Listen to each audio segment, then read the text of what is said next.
103 தங்க காசுகள் ஜவ்வாது மலையில கிடைச்ச அந்த மகா புதையல். இது எப்படி நடந்தது தெரியுமா?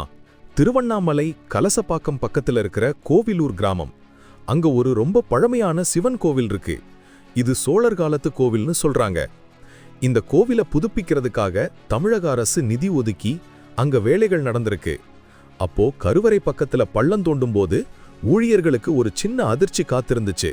தரைக்கு கீழே ஒரு சின்ன பானை. அந்த பானைக்குள்ள இருந்தது என்னன்னு பார்த்தா மொத்தமா 103 தங்க காசுகள். அறநிலையத்துறை அதிகாரிகள் உடனே வந்து உறுதி பண்ணி அந்த காசுகளை கைப்பற்றி அரசு கருவூலத்துல வச்சிட்டாங்க. இந்த காசுகள் ரொம்ப சின்ன அளவா இருக்காம். இதெல்லாம் கோவில் மற்றும் வீட்டுக்கான அஸ்திவாரம் போடும்போது அந்த காலத்துல பயன்படுத்தப்பட்டதாம். இந்த ஆதி அருணாச்சலேஸ்வரர் கோவில், அதாவது கல்வெட்டுல திருமூலநாதர் கோவில்னு இருக்கு. பல்லாயிரம் அடி உயரத்துல சோழர்களால் கட்டப்பட்டிருக்கு.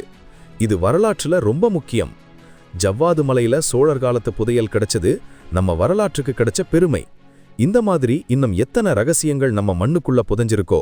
உங்க கருத்தை கமெண்ட்ஸ்ல சொல்லுங்க.